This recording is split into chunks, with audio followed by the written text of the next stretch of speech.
สหพันธ์กีฬาเต้นนครหลวงจันทร์สร้างประวัติศาสตร์ญาติใด2 เหรียญคำในงานมหกรรมกีฬาแห่งชาติครั้งที่ 12 ผลสำเร็จดังกล่าวแม้นมาจากการเอาใจใส่ฝึกซ้อมอย่างต่อเนื่องและการส่งนักกีฬาเข้าร่วมแข่งขันในเวทีต่างๆทั้งภายในและต่างประเทศสหพันธ์กีฬาเต้นนครหลวงจันทร์แสดงความภาคภูมิใจหลังจากสร้างผลงานอันโดดเด่นในการเข้าร่วมงานมหกรรมกีฬาแห่งชาติครั้งที่ 12 ที่นครหลวงจันทร์เป็นเจ้าภาพจัดขึ้นในท้ายปี 2025 ที่ผ่านมาโดยสามารถย่านมาได้ 2 เหรียญคำและ 1 เหรียญเงิน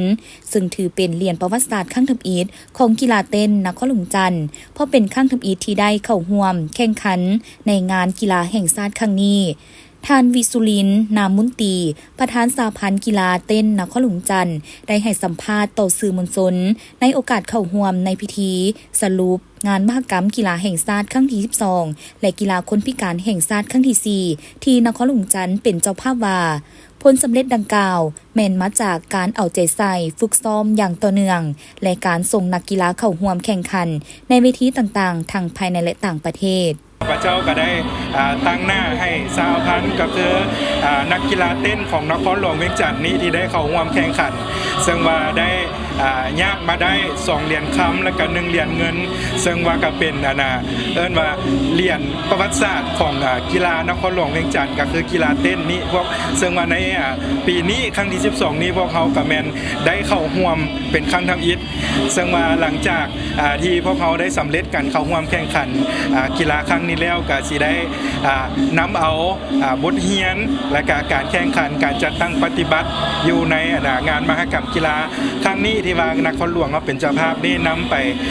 พันขยายเอิ้นว่าแลกเปลี่ยนทอดถอนบทเรียนซึ่งกันและกันเพื่อว่าส่งเสริมสุขยุและก็จัดวางแผนให้นักกีฬาหันเฮ็ดแนวใดเพื่อว่ากะเกี่ยมความพร้อมในการเข้าร่วมแข่งขันในครั้งต่อๆไปก็คือในปี2028ที่จะถึงนี้ที่ว่าทั้งแขวงจำปาสักเพิ่นจะ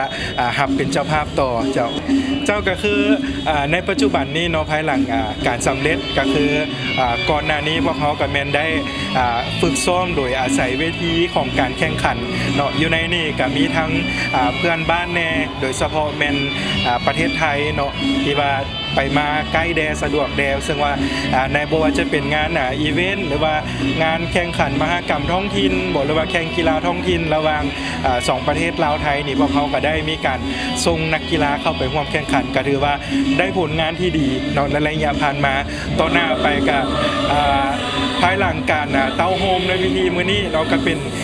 อีกอันนึงที่บรรดาสหพันธ์นักกีฬาได้มาพบหน้าพ่อตากันก็คิดว่า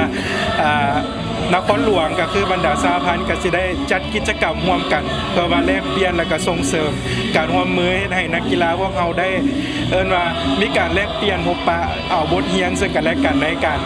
กะเกี่ยมตัวเองเพื่อเข้าร่วมแข่งขันในกีฬาครั้งต่อๆไปสำหรับแผนการในต่อหน้าทางสหพันธ์จะเล็งถอดถอนบทเรียนและวางแผนพัฒนาขีดความสามารถของนักกีฬาให้สูงขึ้น